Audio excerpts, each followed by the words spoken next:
You are listening to the Small Town Big Arts podcast. I'm your host, Jeffrey Kirshner, the CEO of the Academy Center of the Arts in Lynchburg, Virginia. In my own work as an arts leader, I have found it difficult to access resources for arts organizations and artists serving smaller communities. On each episode, Small Town Big Arts sets out to drive conversations and provide inspiration for those serving smaller communities through the arts. If you like what you hear, please rate and review us and share with your friends and colleagues who are working to promote the arts in smaller communities across America. You can also learn more by visiting us at smalltownbigarts.com.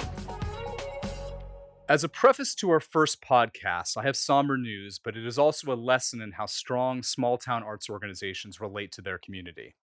A day after my interview with Alex Gibson of Appalshop, their community of Letcher County, Kentucky was struck by the severe floods of July 28, 2022. Many of you may have read and seen this in the national news. The Appalshop facilities and archives were severely damaged. The response was not to just look to their own strife, which was great, but to the strife of their wider community, where people lost homes and in some cases their lives. Their call to action was to support those they serve, first and foremost, and not just themselves. Please consider supporting them and their community by visiting appalshop.org. That's appalshop.org. Again, appalshop.org, appalshop.org. We will also supply a link in the notes. I've been admiring Appalshop from afar for some time. Appalshop was founded in 1969 with three primary goals: to teach young Appalachians to operate film equipment, support the local economy through vocational training, build a counter-narrative of Eastern Kentucky that had become the poster child for rural poverty. Today, Appalshop operates a radio station, a theater, a public art gallery, a record label, an archive, a filmmaking institute, a reproductive justice program, a community development program, and an incredible array of initiatives, all in a renovated warehouse in downtown Whitesburg, Kentucky. Their mission is to enlist the power of education, media, theater, music, and other arts to document, disseminate, and revitalize the lasting traditions and contemporary creativity of Appalachia. Tell stories the commercial cultural industries don't tell, challenging stereotypes with Appalachian voices and visions, support community efforts to achieve justice and equity and solve their own problems in their own ways, celebrate cultural diversity as a positive social value, and participate in regional, national, and global dialogue towards these ends. A bit about Whitesburg, Kentucky, Appalshop's home. Whitesburg is located in Letcher County in the valley of the north in the valley of the North Fork of the Kentucky River, 5 miles west of the border of Kentucky and Virginia. Whitesburg's population from the 2020 census was 2,215 people, and Letcher County has a population of about 22,000. Our guest is Appalshop's executive director, Alex Gibson. Alex joined Appalshop in 2014. He earned his JD Doctor of Laws from the University of Pennsylvania Law School and also holds certificates in international comparative law from Queen Mary at the University of London, England.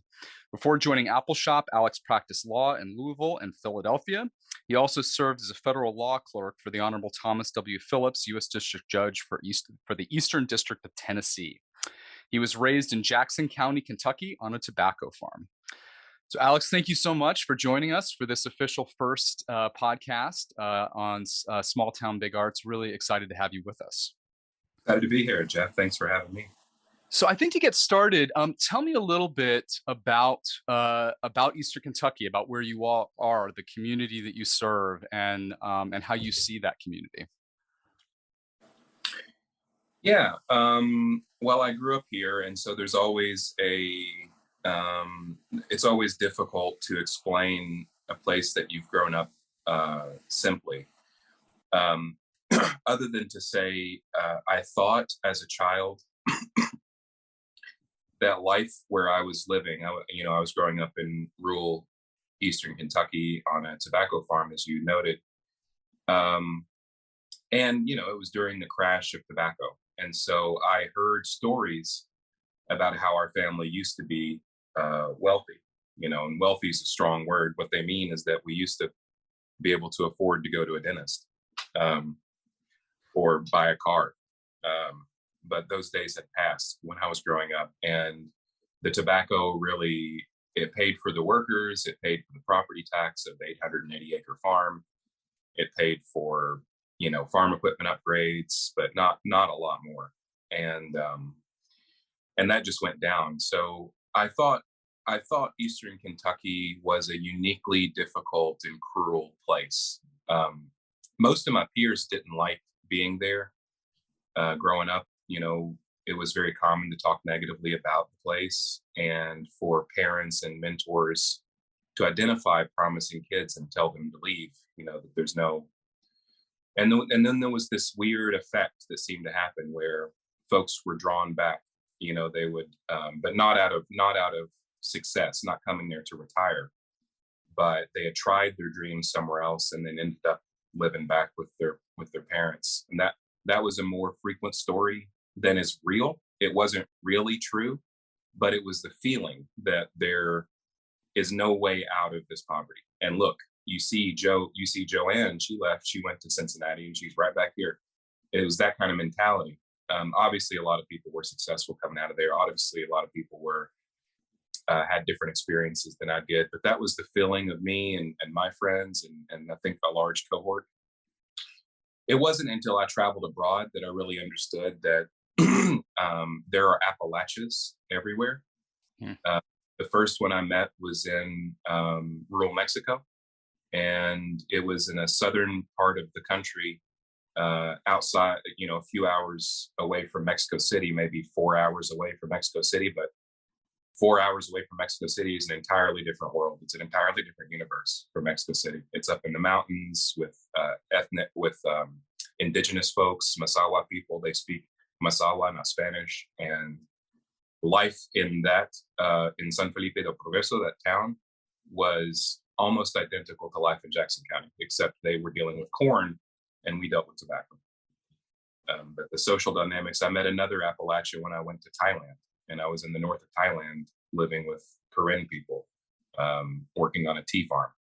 And, um, you know, to top it off, the monk who was stationed in these Thai villages, they gave every village a monk, and the monks were pretty educated folks. And to top it all off, after we were talking about how the young people leave to go to the cities to work in bars or restaurants and service industry, and the only thing that's left is the old people and the really young. And even when they go to town, they get made fun of because their accent, and they try to wash their accent and become Thai.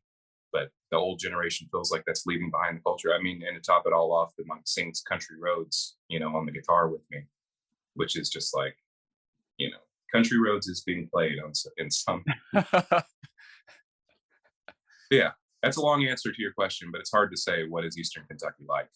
Yeah, that's a great place to start, because I think, one of the things that I have found in launching this and getting ready to do it, and I just right before recording this, I just worked with an organization in Amherst County, Virginia, which is a rural county on the eastern side of the Blue Ridge Mountains, and I grew up actually in that town. I'm now working in a city that's nearby, about 20 minutes from there, but I go back often, and this recurring theme, the sense that people are leaving or have left, and then really trying to come to terms with what the value is of where they live, and some of the contradictions that sort of exist for their own feelings about where they are. So share a little bit. I mean, I think what's really incredible about Appalshop is its ability really to I think beautifully embrace the beauty and culture of where you are, but at the same time, it seems to be tackling some of the issues that are problematic for Eastern Kentucky in regards to industry, employment, self-perception, etc. Share a little bit about how Appalshop really provides clear value to the community, how you intersect with that community, how you see that mission, serving a clear purpose for where you are. Yeah, it's another really hard question that you asked there, because there's so many different um, ways that over 50 years, and however many millions of dollars that we've spent on on this work and on um, and people that have come through. It's been probably thousands of employees at Appalshop over that period of time, um, and partnerships. We've amazing organizations that had their genesis at Appalshop in one board meeting or another. Rural Urban Exchange, KFTC. Uh, um, the Daily Yonder and the work over rural strategies. I mean, so in some way, Appalshop, and this is not, by the way, this is not me talking about my accomplishments. To be clear, all this is everything I mentioned there happened before I existed at Appalshop. But Appalshop is like because its identity, because it draws, um, it's a place in the mountains that says, "Come here and scream," and that draws a certain employee. And so everybody that comes to Appalshop, they want to scream artistically. They want to say something important, or else they wouldn't be there. It just doesn't. It doesn't pay enough. It's not in a really cool location. That's like it's not going to draw people in that way. So if you come to Appalshop, it's because you were an artist who didn't know, and and you thought, maybe I can teach, maybe I can, how am I going to make the career work? And you didn't know probably that there was a place where you can be a full-time artist, you can say what you want to say and get health insurance. Yeah. Yeah. That we have a 403B retirement plan, we have health insurance, their salary, they don't, and they can say Appalshop, Appalshops. I have never told any arts person at Appalshop what they can't do. Now I imagine there could be a scenario. You have to come up with ridiculous things though, something incredibly offensive or, but that's not what they do.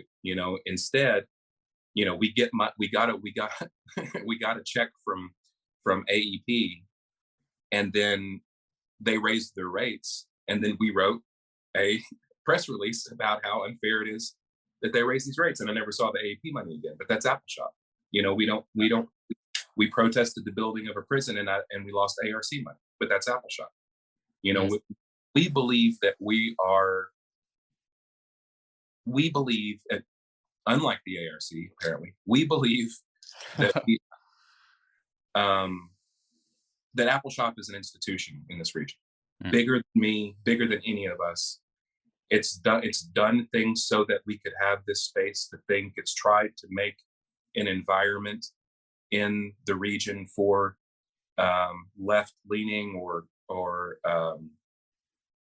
community building concepts that are attractive to folks that grow up in the mountains and often don't know anything like this place exists. And so when they find it, like for me, it was a catharsis. It was understanding. It was Stranger with a Camera, watching it as a college sophomore, when I saw a guy from Canada step onto the yard of a lower income Eastern Kentucky guy who had too many people step onto his land to film his poverty. Mm. And his response was to shoot him, kill him.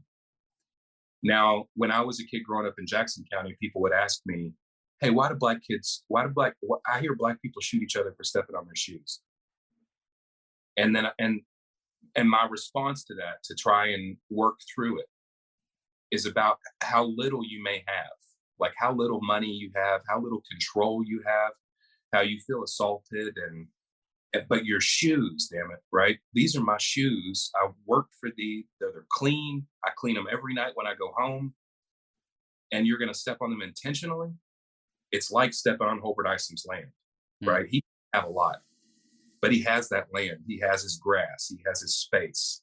And that's what happens when you take everything away from people. They hold on to the small things that they do have. So that for me was a catharsis. So Appalshop's benefit in the community, it's so hard to categorize that. I think it is for some people, it's the economic benefit of having those employees there and generating capital into a creative economy into the city. I think the city of Whitesburg looks different than the Eastern Kentucky town I grew up in that didn't have a downtown. Well, that did have a downtown in 1920, but it doesn't have a downtown now. And so we're generating money, we're attracting people of a certain sort, we're spinning off organizations that do, some of those organizations I named as spinoffs are bigger than Appalshop Hmm. now. And yeah, so it just creates. I think its best use is what it says in the mission. It's like a police. It's like a bullhorn. It's a carnival barker for um, for community based, meaningful work. And the only other thing I'll say is that part of what you said about speaking on these things, some people's interpretation of community based organization is that it ought to be a parrot of the place it's in. As though Eastern Kentucky has a singular political ethic. Hmm. So people stereotype our region and say, well, they're all conservative, Trump supporting, da da da da da. So Appalshop must be in opposition to that.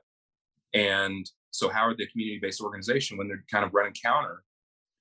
And it's not really an understanding that people are very diverse. Most of the Yeah. country is 50-50. We might be 60-40, we might be 58, but it's very close everywhere. And we live here, Yeah. so you're not going to tell me. I mean, I get that I'm black and that may be confusing for you, but you're not going to tell me I haven't skinned squirrels, grown tobacco, spent my entire life in this region. I can speak on it. Yeah. Um, and I can speak leftistly, I can speak conservatively. I have both beliefs at the same time. You Yeah. know, I own a gun and think that Roe v. Wade was improperly overturned. Right. Those Well, things. it's so interesting because I think part of this also, the communities are so complex, right? And it's so easy, I think, for those outside of a community to make a decision, right? Oversimplify, right, wherever you are. Um, rural versus urban, conservative versus, progressive. And it is, right? It's such a complex ecosystem. And it's one of the things that I found over and over and over again of running an organization in a smaller community is it is super complex. And also I found that inevitably, if you really are in service of your community, you have to work right across opinions, political spectrum, race, religion, right, just to get things done, because it's a small community, and you, in turn, then people are humanized and not maybe in disagreement with you, maybe running counter to some of your aims and goals, but not evil people. And I think that's great to hear that your feeling about Appalshop is it's not as this is not you could easily look at it from the outside and go, this is a left-leaning organization, right, in a conservative area, but the articulation of that, there's two things I want to dig in on just for the purpose of the aim of the podcast, because there's some of this is practical, right, and just sort of running an organization in a small community. And one of those you brought up, and you brought up the artists who come spend time with you, and I also wanted to talk a little bit, and there may be blurred lines with the artists and the staff that you have. But one of the things that I have found when I do talk to individuals running organizations or delivering the arts in smaller communities is this issue of retention, of holding on to staff, both attracting staff, but then once you get a staff, not losing that staff, or if you are losing that staff, how are you handling that in some sort of way that doesn't, hurt the institution in a great way? Share a little bit, because I heard some things that I think were really intriguing about the culture that you provide, right? That is obviously would be extremely attractive for somebody to come to. And there's also something very unique in coming to your institution in regards to the experience that they would have. But share a little bit about how you all navigate those waters of being in a smaller community, and holding on to staff and artists. Yeah, I mean, after the pandemic, especially with folks, folks want to work from home more. I don't know that that's ever going to change. I think folks got a taste of it. Yeah. And so now a lot of institutions that were, like brother sister organizations to Appalshop. One really foundational partner of ours used to have a rule that the executive, for example, had to live on the campus, and that's been their rule forever. And now the executive lives an hour and a half away. So it's just kind of mind blowing to me because it's so much a part of their identity.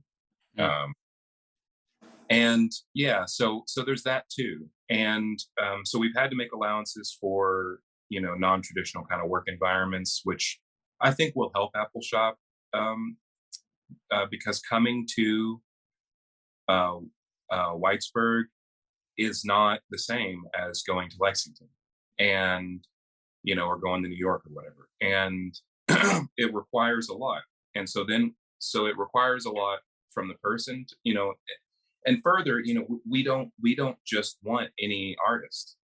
It's not really too important to us that you're it's not going to be the chief thing on your resume that you're really good at your practice. It's what's going to matter is your interactions with other human beings, because our work is in that context always. Mm.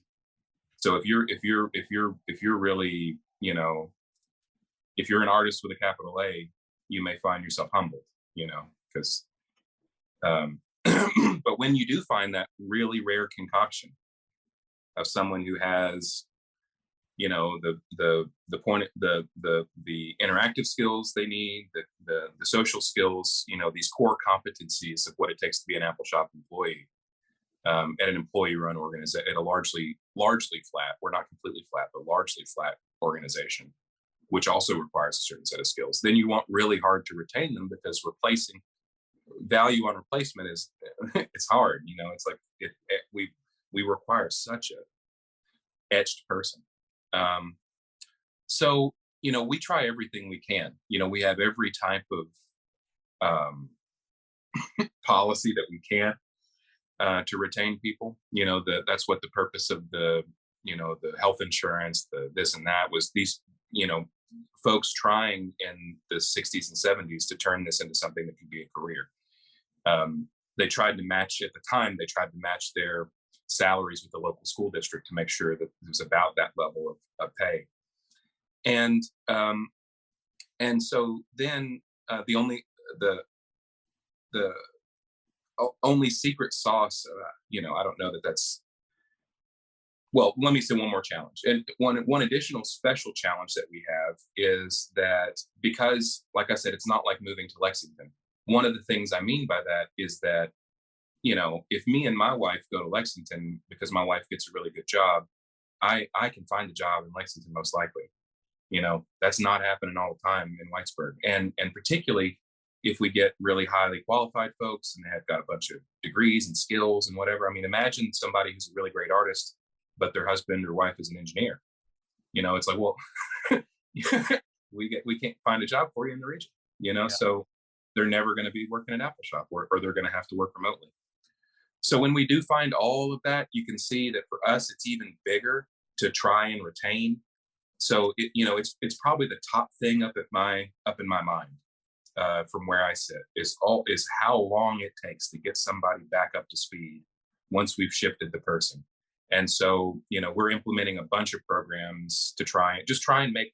I can't compete on salary all the time, but what I can do is try to make this environment as fair, as democratic, as fulfilling to you, as flexible and understanding, so that when you get that job offer for $15,000 more dollars a year in a more interesting city that has Indian food, that's just hard. That's a hard choice for you to make, because Yeah. I want you to think, I'll never have a job for which, when my son is sick and I need to take him to the doctor, I know that no one holds it against me at all. Or I left my door unlocked. Let me go back home. And yeah, you can miss the meeting and go back home and unlock your door. Yes, you can. The answer is always yes when it's reasonable, right? I mean, Yeah. so just, I'm trying to create this environment, and we're trying to create, so that the artists feel control, and so it's all those things that I can impact. It's Yeah. the feeling of being an employee, and when I create that feeling, well, and I found, and this is the conclusion, I found, for the people that we've lost, I can very clearly trace back when how they lost that feeling and what things gave them that sense of loss of feeling, where I no longer feel happy here, and I get it. I can walk it back and say, yeah, this event and this event. And for me, if I have 2020 vision looking back, right? So I can go back and say, man, if I would have just been a little more hands on right here, this is where I screwed up, when I Yeah. let that week go by and I let them simmer. If I would have been there saying, no, okay, this is how we solve your problem. This is how you have control here. Let's do this and this and this. So, yeah. Yeah, and you all have been right. Your history is also pretty tied to a lot of uh, labor issues, correct? In the area, it's an interesting moment for the arts sector where there's a lot of, there's a lot of questions around how labor operates and what the relationship is for institutions and labor. So hearing this articulation of how important it is to provide an environment that is even in a situation where perhaps the salary can't be matched, the this respect and care for the individuals as workers is really high. I would imagine too that the cost of living there is probably also a benefit, I would imagine, Yeah. somewhat. It's not as much as you think, it is in some ways, but they really try to, um, large companies' attitude toward rural, lower income people is as cruel as they are allowed to be. Huh. The food is near expiry on delivery. Is one thing we were talking about in Slack, yesterday. The grocery store, the food is near expiry on delivery because they don't care. It's the all the municipal all the service providers are monopolies. The internet service provider, the electric, the all Yeah, of that monopolies, and the prices will be higher. I paid more electricity in Eastern Kentucky than I paid in Philadelphia. that's You know, the well. Yeah. higher. So, and the same Yeah. thing, internet. And they justify it by saying, well, there's not enough customers, da da da, socialize the cost. I mean, okay, but the effect is rural life can seem vindictively difficult. And that's why people have anti-nationalist well, I mean, it's a strange nationalism, isn't it? Anti-government, I should say, Yeah. sentiment, both in the inner city and in Appalachia, right? Because Yeah. both they're smart enough to recognize from example after example that they're not the ones that the central government cares about. Yeah. Well, with that, not having, having a community that doesn't feel taken care of and plugged into, sort of larger national institutions. One of the things that I was drawn to because I was working with this organization recently that I mentioned earlier. They have this old church that they have taken on, and we kept looking at your the Letcher County cultural hub. Kept being something that we were drawn to as a discussion point about something that they have this space, they have a community that doesn't have doesn't feel centralized outside of maybe church, perhaps school, and obviously also feeling withdrawn from larger national institutions and structures. And maybe that's tied, maybe it's not. But share a little bit with me about the Letcher County Cultural Hub, because what it appears to me in looking at Appalshop is that Appalshop is really benefiting the larger ecosystem and connectivity of the community at large, right? It's not just about like we have arts activity, here's the thing that you can kind of use to pass the time, but this is really about a bigger picture for the community and a place where people can come to gather and work together. So you share a little bit with me about about that culture hub, how it works, how you all view it, and see its value. Yeah, I'll I'll tell you about roadside theater, Okay. um, and, and then you'll see Letcher County Culture Hub because I want to take. I know you were saying exactly. You're saying exactly what I would have liked for you to say in the sense that we're not just doing art for art's sake. But I want to take on that and show how art and the Culture Hub are the same thing. Um, so if Roadside was going to make a play, a big play, not some small little quick production, but a real roadside play. then what happens is you identify some key kind of grass tops in the community that you're going to talk about. So first, you have a purpose. So the purpose is I want to talk about life after coal. It seems really difficult. The politicians keep talking about attracting coal companies. Da, da, da, da. So what we need to do is we need to talk about, and this is assuming that coal is not coming back. It's found its way out west or in another country, and it's not likely to come back. So we need, as a community, as a small community, to gather and discuss what are we going to do after coal. But every time you bring up that conversation, it's a fight. It's a fight between the liberal Appalshop, who always wanted coal to fail, that's so happy it failed, the Obamaists, and then the other folks, the hardworking folks who keep the electricity on, and so you can't really even have a conversation. Every word is taboo. They think each side thinks they know what the other one's going to say. So if this is the issue, you identify some grass tops in the community. Um, you try and invite these people if you can. Um, Early on in the stage, but you definitely want to make sure that they're involved at the showing. But you try to involve them as many as you can, and the best way to do that is you host a big community gathering in a church or a gymnasium. You have food there. You maybe have some entertainment, some way to draw people, and it's free. You have a theater director and a script writer, and they sit at the front or somewhere, and they ask people to tell stories about coal.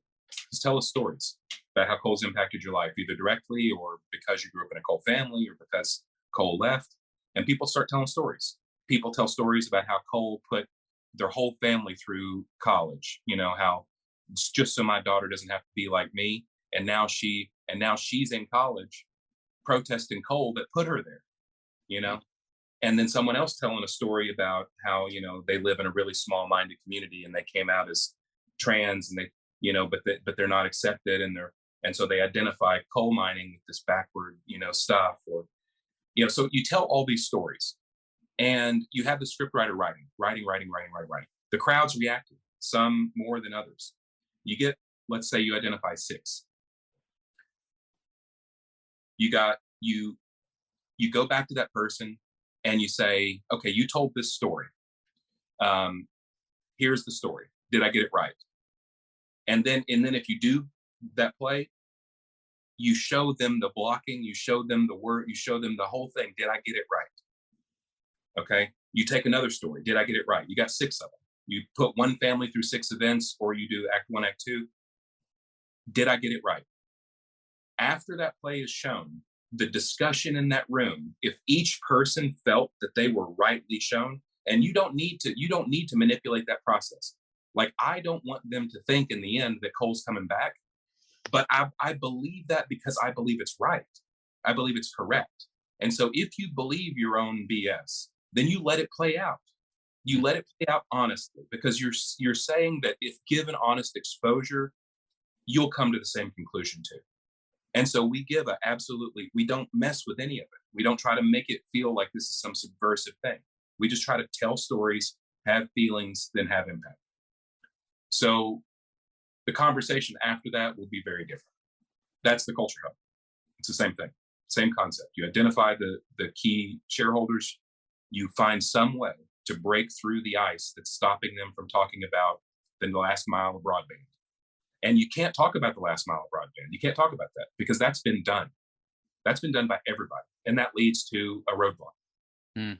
So you got to take the story somewhere else, because people are convinced not by a really strong argument, but by a story to feel and connect with.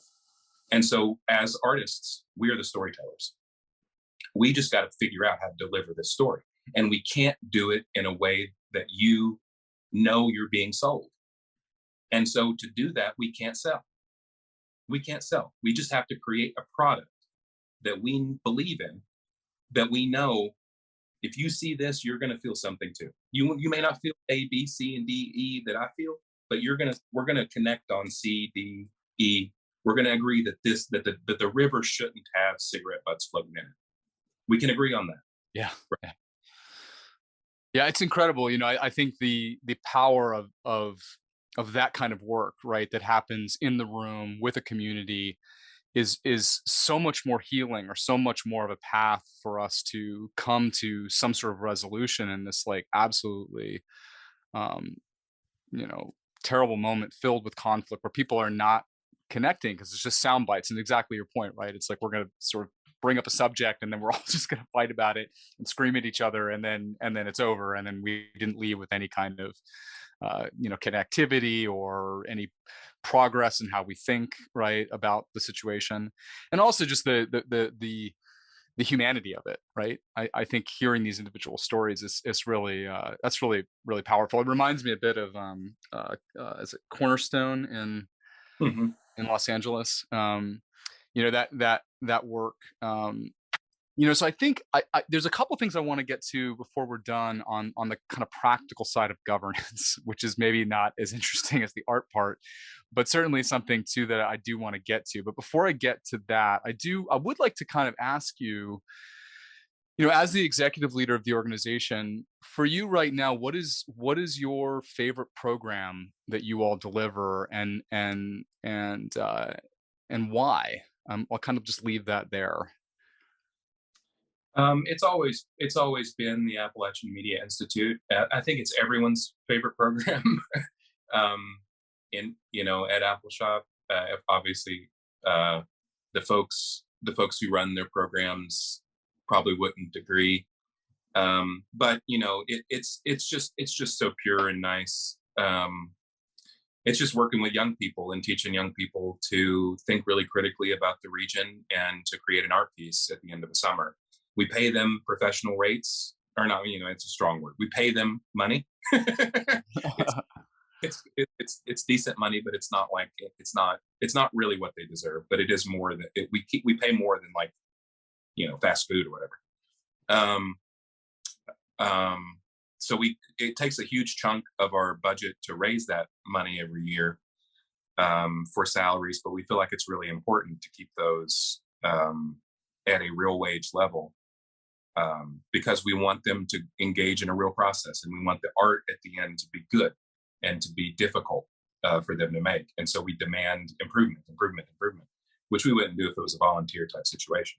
And so at the end, they get their product, they get their artistic product that they've broken into teams to create and work through.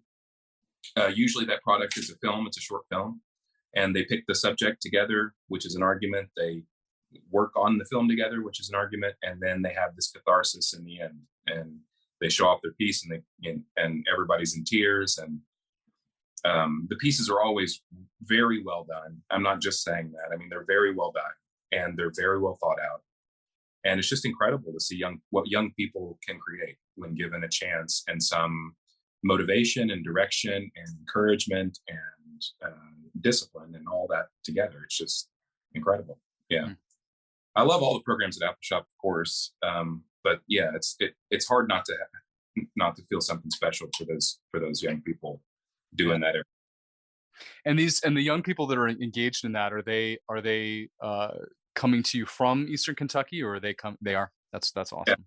We used to have a requirement, like a radius requirement. We don't have that anymore.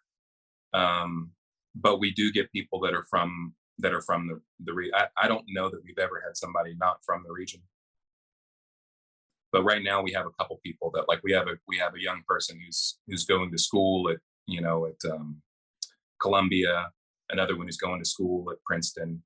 But those two are both from here, Yeah. and that's pretty unusual for us. That's the first time since I've been here that we've had folks come.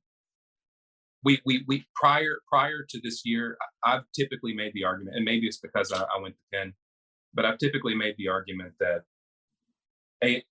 program shouldn't just be focused exclusively on the folks in absolute who are absolutely neglected of any potential opportunity for work like that, which is how we normally have selected, just out of habit. Is like, okay, well, this person is never going to get an opportunity like this, so that's going to motivate us to select them. And one of the things that I feel like I've noticed, and this is the first test of that, is how much. This isn't the first test; it's actually the second, but I'm kind of taking it seriously now. Is how much deeper experience I think the young people get learning from each other when they themselves are diverse. And I don't just mean ethnically, because we do that pretty well, gender diversity, ethnic diversity, but wealth diversity, education level diversity, and age diversity. We had a 14 to 21 program, but we it's not often that we had a really good range. Now we're trying to intentionally actually do that, actually fill out those ranges, because again, I've noticed that a 20-year old helps out a 14-year-old in a lot of ways Mm. if it's managed properly, and that the staff kind of can't, the behind the scenes ways, the mentorship ways, et cetera, et cetera. So Yeah. yeah.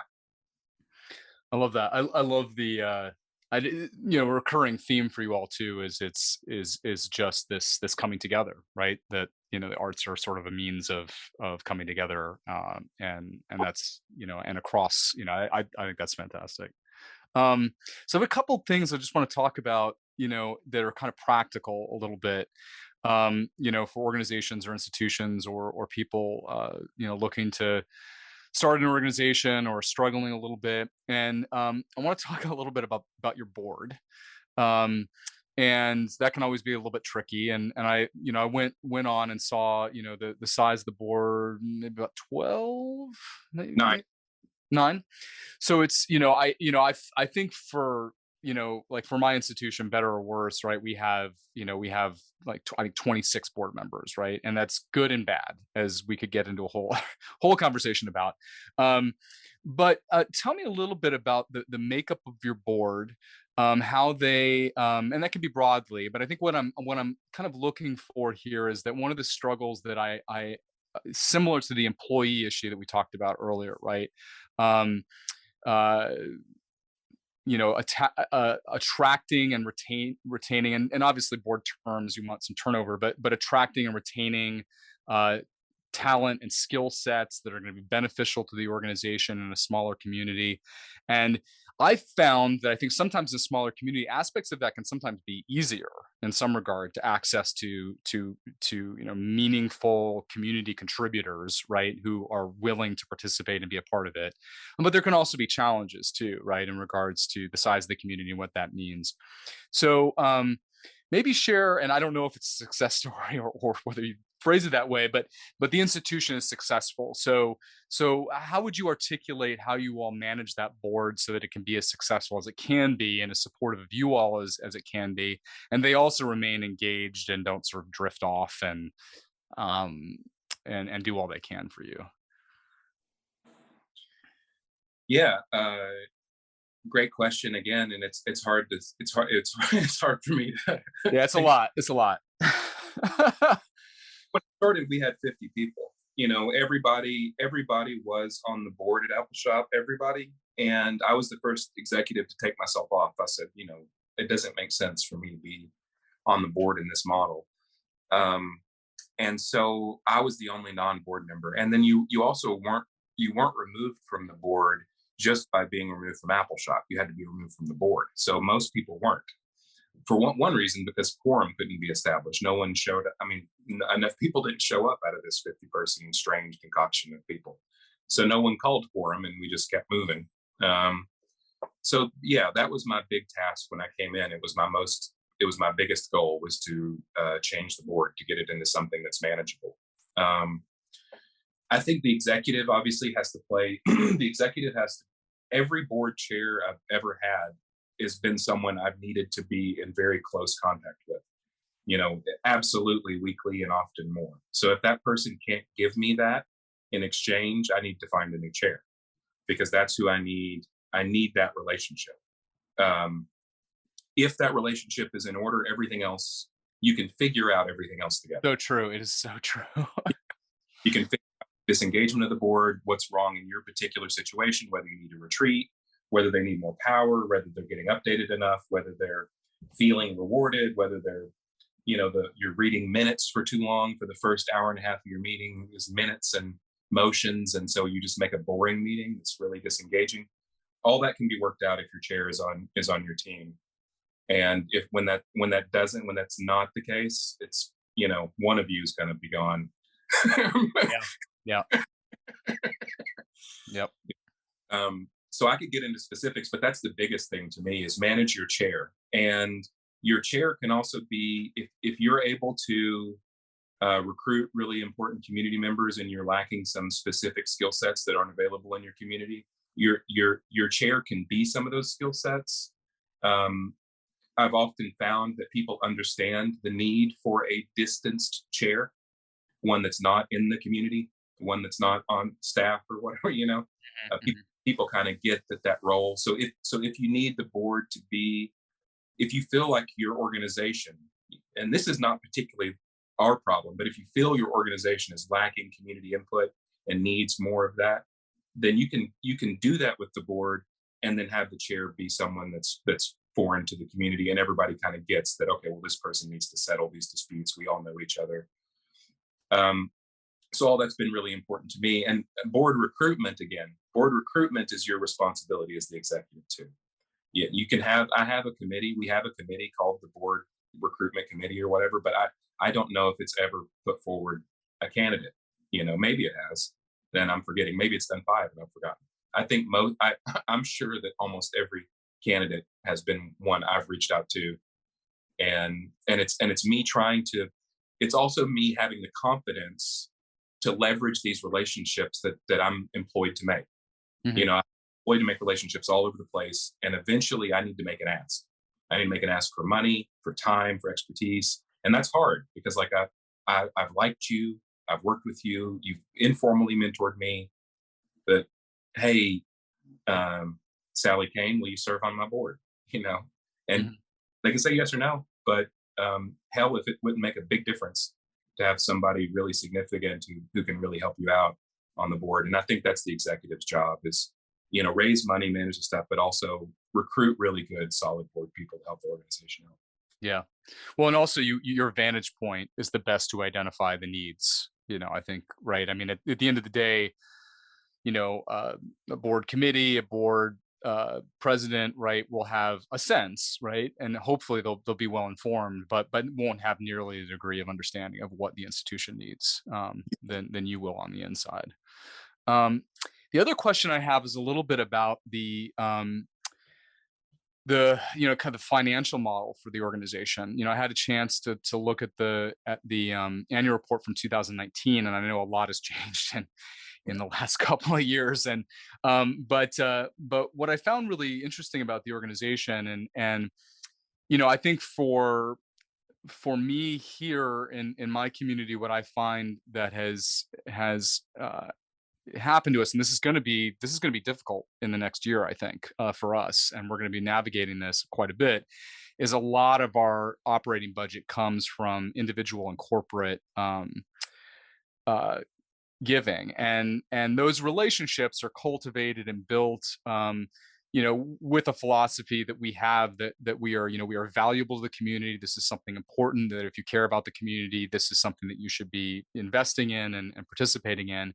But it's also problematic in a moment like this with potential recession and all that will come with that. But what I have noted for you all, and this is my sort of takeaway from it, but I would love to hear your thoughts on it. Is that 70% of the income is private grants, which to me says this is an institution whose value is clearly seen by those that may not be actually there in your community. So share with me a little bit about that dynamic of having that, how your funding works, and if my thought there is correct, and that you are serving a larger purpose that people can see, and then it's helping you on a smaller scale. Yeah, I think you're exactly right. I mean, you could frame that. I will say I will say that's the only time that question has been asked of me in the positive frame, Hmm. right? The negative frame is we're puppets of. Um, Oh, interesting.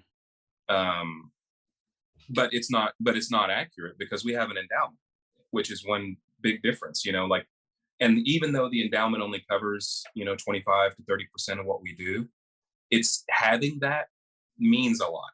It means we can always, that you one could think of that as our as our core that endowment funding will always drive core programming and make sure that the stuff we care about the most will keep going. Which then, as like a dry as like a centrifuge, I don't know what to think of, but as a driving piston, this endowment money, everything else just sort of moves with it and around it because it exists. You know, Mm. we would never stop. We would never. Let me think of something we would never stop doing, no matter what. Probably AMI. I think everyone would agree that's the worst case scenario of Appalshop would probably just be AMI running, and we could afford AMI. You know, we could afford that off our endowment in perpetuity. Mm. So so then one day AMI will grow, right? One day somebody there will write an extra grant and say, Mhm. hey, can we add a 3D printing component on this in the school time? And then yeah, okay, here's 150,000 to do that. Appalshop's back again, right? Two divisions working Right. together the same way. Hey, let's write a theater grant. Let's put a radio show on. So um, to more directly answer your question, to give away the secret sauce. Um, and I do, in some ways, I do feel like this is the secret sauce. But the only so think about numbers and demographics and impact, and think about what a foundation person. We often don't think in these terms. In this term I'm about to say, let's say I am a my last name's Gibson. I'm a Gibson Foundation officer. What are my incentives? What are my goals? You know, when I'm investing in your company, when I'm making, if you assume rational self-interest, I want to advance. I want to be thought of as smart, as top of my game. And so I need to pick organizations that make me look good. That's a distribution issue for the organization. That's what that means to you, is a distribution question. How are you going to distribute material to me to make me look good to my board? And um, and a lot of folks think of it as a content question. It's not. It's not. Unfortunately, in this world, it's not. You can have fake results that still get supported. Yeah. Now, Appalshop hasn't chosen to go down that route. Mhm. We still very intentionally work, but the distribution part is the part that really guarantees your import to someone who's paying you money. It's kind of like realizing that there is a economic relationship happening here, a buyer, a seller, a product delivery. Yeah. And a lot of people think of it that way. We think, oh, we got the grant from Ford to do good work. Yeah, there's human beings here. Yeah. You know, Yeah. there's a grantor who had an interest, who has a job, who has a scope, who has a mortgage, who has a career path. They're the ones you're engaging with. That individual human needs Mhm. to be very clear with you. You need to be very clear with them. So um, the secret sauce is, if you have these data point issues of people served, blah, blah, blah, then the only really clear way to move from that is to talk about models for larger population sets, best practices that could be put other places. And so, then you get this kind of opportunity for something like the Culture Hub, which has happened in, you know, Blackie, Whitesburg, which has happened in Letcher County, Kentucky. I've talked about in Wales, all over New York, da, Yeah. da, da, all over the place, because we're working on models, and that's how we solve the distribution question. So it really is. That's why I say it's a secret sauce. Is not many nonprofits think in that way, and that's the difficulty of competing in a capitalist market. Even though it's philanthropy, it's still very yeah. There's still absolutely and also I find there's also always an element of supply and demand too, Yeah. that you always have to kind of acknowledge and accept in a capitalist society, that there's this aspect. And I do think, I would imagine, or I feel that it's pretty clear um to express the need, right, is very clear, but that isn't necessarily always translate. Um, so so so I think just I want to as a wrap up, I wanted to just ask, what advice you might give someone new to arts delivery in a smaller community, or to someone struggling to find their way as they're running an institution in a smaller community. What advice might you give someone who's in that spot? Yeah, to not take yourself too seriously, to realize it's hard, and it's okay to not know how to do the job.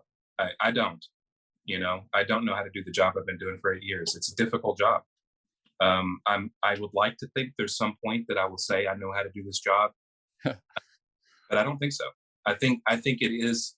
I think it's staying pliable. It's having some sense of rigidity, so that you don't just simply blow with the wind and say, and have no voice and vision.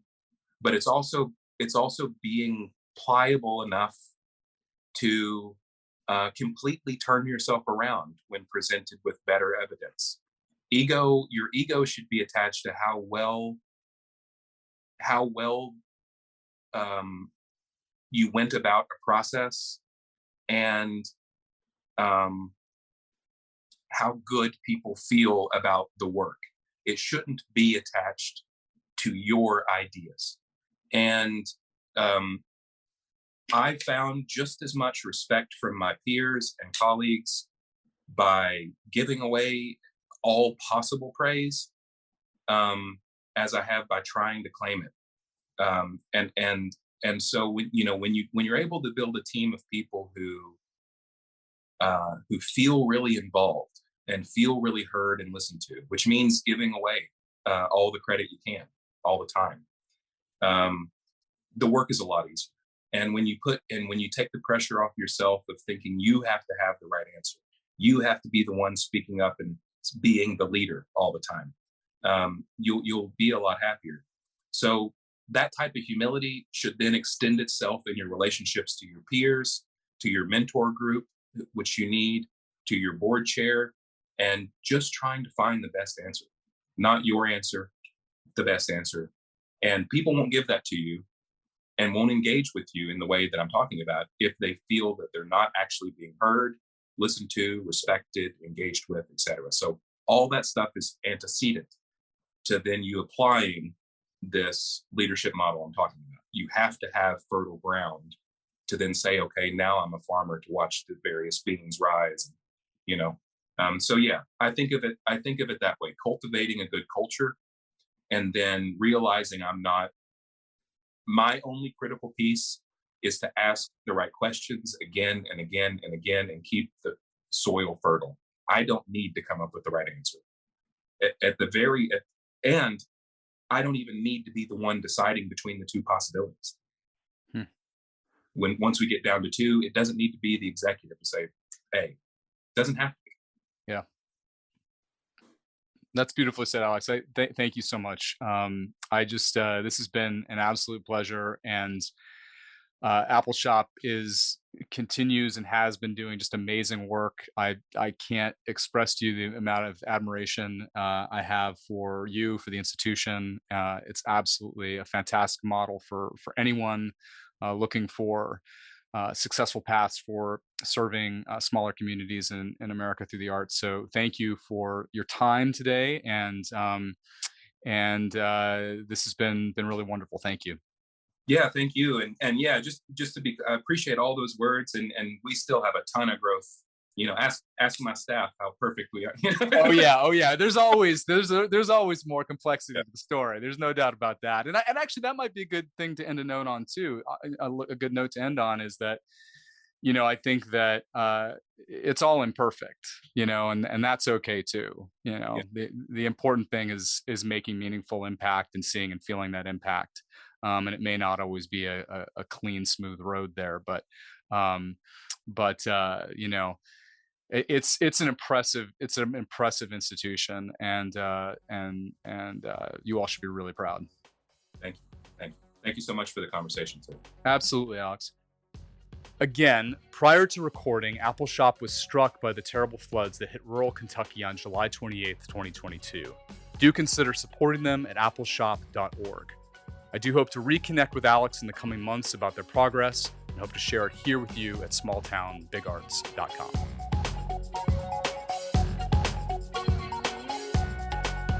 Thank you so much for joining us for this episode of Small Town Big Arts. Remember to rate and review us and share with your friends.